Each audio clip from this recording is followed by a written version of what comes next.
Bonjour à tous, ici Angelo pour une nouvelle vidéo, j'espère que vous allez bien. Aujourd'hui, nous allons discuter de l'homosexualité. Alors si vous êtes intéressé pour comprendre un petit peu de quoi il s'agit spirituellement, restez connectés. Commençons.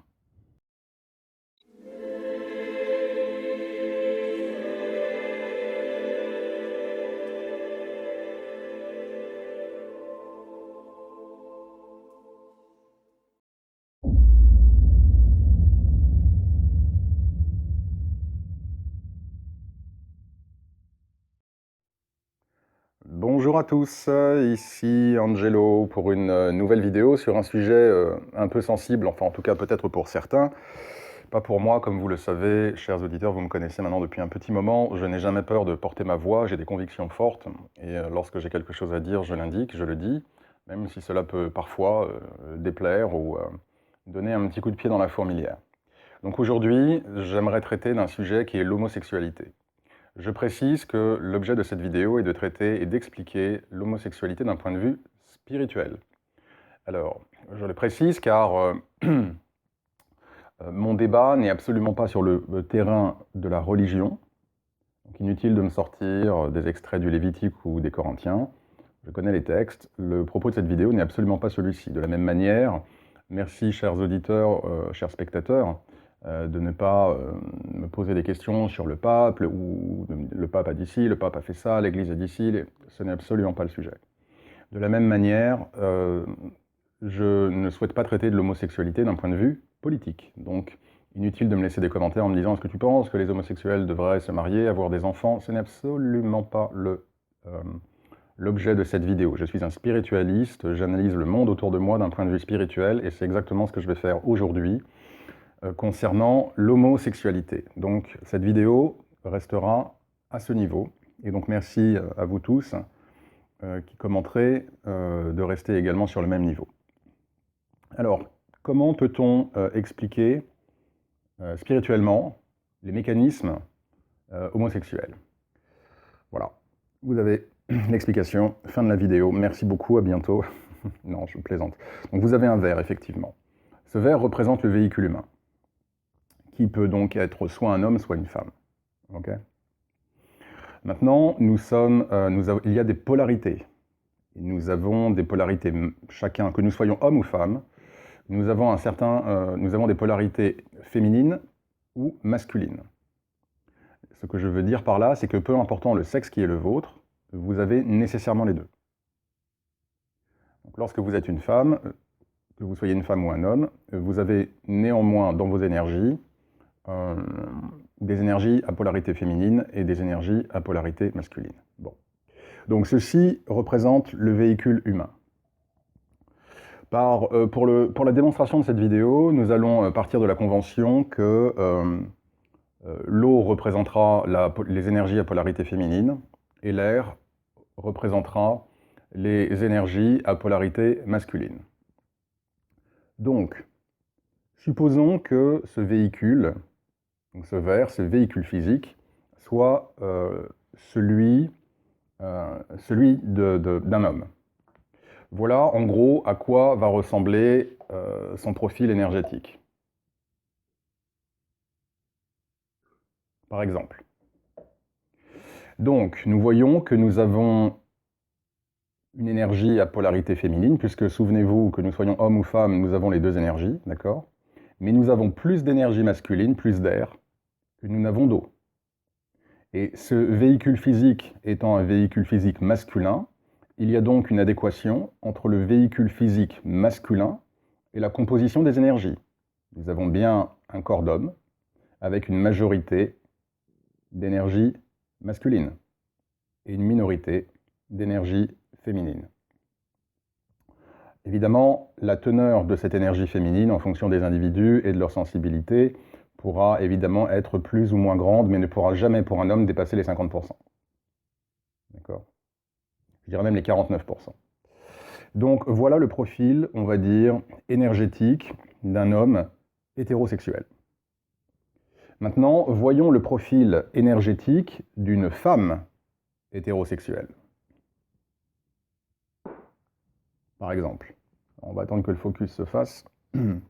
Donc là encore, nous avons une femme avec une majorité d'énergie féminine et une minorité d'énergie masculine. Là encore, nous avons au moins 51% d'énergie féminine. D'accord ?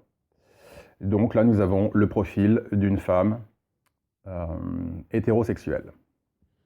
Maintenant, que se passe-t-il dans le cas des personnes homosexuelles? Eh bien, admettons que ce même verre, ce même véhicule, cette fois, représente un homme. Eh bien, vous voyez que cette fois, bien qu'ayant un véhicule physique masculin, la teneur de ces énergies sera majoritairement féminine. C'est ce qui fait qu'effectivement, ici, nous avons affaire à un homme homosexuel. De la même manière,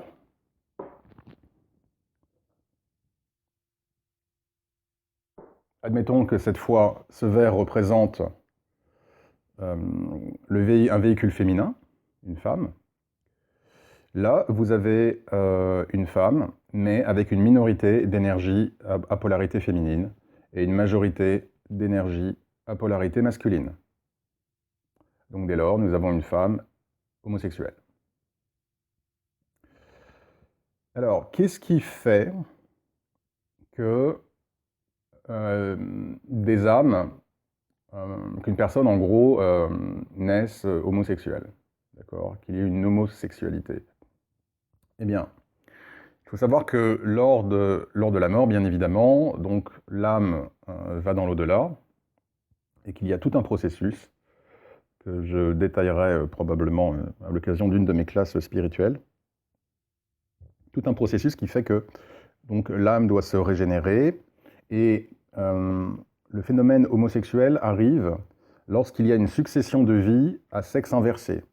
Par exemple, dans la vie précédente, vous avez été une femme, dans cette vie, vous êtes un homme, ou vice-versa.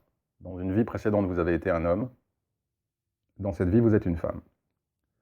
Et ce qui se passe, c'est que au moment de l'incarnation, l'âme n'a pas encore épuisé, n'a pas encore, si vous voulez, opérer un reset complet, d'accord, des énergies qu'elle avait en elle, durant sa précédente incarnation.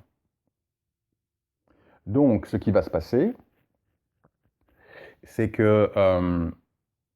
alors, je vais faire un petit peu plus simple pour vous faire comprendre. Voilà, je pense que comme ça, ça devrait marcher. Donc, admettons par exemple que une femme, une âme, ait été une femme dans une vie antérieure. D'accord ? Donc, elle a été une femme dans une vie antérieure, et elle s'incarne en tant qu'homme dans cette vie.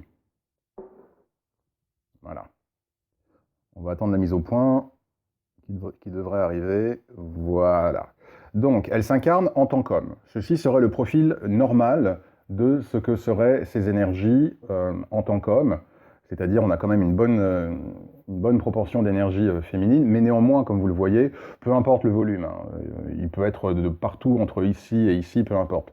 L'essentiel est que, vous le voyez, il y a une majorité... Alors, attendez, je vais même faire ça, ce sera plus simple, comme ça, il n'y aura pas d'ambiguïté. Voilà. Il y a une majorité d'énergie masculine. D'accord ? Et donc, il y a une minorité d'énergie féminine. Bon. Donc, voici le nouveau profil de cette âme qui, dans une vie antérieure, a été une femme et qui, désormais, a été un homme. Mais parce que son âme, dans le processus on va dire, de reset, d'accord, n'a pas épuré et épuisé toutes les énergies de la vie passée, elle va garder, du coup, des traces de ces énergies liées à sa vie passée. Donc, dans sa vie passée, elle était une femme, donc elle va revenir sur Terre avec ce profil énergétique, mais parce qu'elle n'aura pas débarrassé toutes ses expériences précédentes, elle va prendre avec elle un surplus d'énergie qui correspond à la polarité qui était la sienne avant. Et voilà. Et du coup, c'est ce qui explique l'incarnation dans un corps d'homme, mais avec des énergies à majorité féminine, d'où le fait que nous ayons ici un profil homosexuel. Si nous avons l'inverse, ça va être un peu plus compliqué à démontrer physiquement. Vous allez comprendre, parce que là, on va parler d'air. Donc, si nous prenons l'inverse, l'âme a été un homme, on va dire, voilà, l'âme a été un homme, comme cela, dans une vie passée. Aujourd'hui, dans la vie future, elle s'incarne comme étant une femme. Voilà. Donc elle s'incarne comme étant une femme. Mais elle n'a pas épuisé énergétiquement, elle ne s'est pas libérée pleinement de son expérience passée, de sa vie antérieure passée. Donc qu'est-ce qui va se passer? Tout cet air-là, d'accord, ou une bonne partie de l'air, va venir en déduction de l'eau, qui du coup va être beaucoup, donc il y aura plus d'air que d'eau, d'accord? L'air va venir écraser, si vous voulez, d'accord? Du coup, le profil de la vie actuelle. Et c'est ce qui va créer, une fois de plus, pour cette femme, qui était un homme auparavant, mais qui n'a pas épuisé dans le cycle, on va dire, de réincarnation, qui n'a pas épuisé ses énergies, qui n'a pas pleinement épuisé ses énergies masculines, et qui dès lors va les retransvaser, va continuer à les prendre avec elle sur l'incarnation suivante, où cette fois elle est une femme, mais du coup, parce qu'elle n'a pas épuisé toutes ses énergies, elles vont donc venir, et donc il y aura plus d'air que d'eau. Voilà le mécanisme qui explique l'homosexualité. Donc c'est quand vous avez effectivement deux vies successives. Vous avez été un homme et désormais vous êtes une femme, ou vous avez été une femme et désormais vous êtes un homme. Et en fait, si vous voulez, il y a un processus de clarification qui ne se fait pas pleinement, et l'âme vient s'incarner avant que ce processus de clarification ne soit terminé. Donc elle vient s'incarner en continuant à porter avec elle, si vous voulez, des traces, des énergies liées à sa vie passée.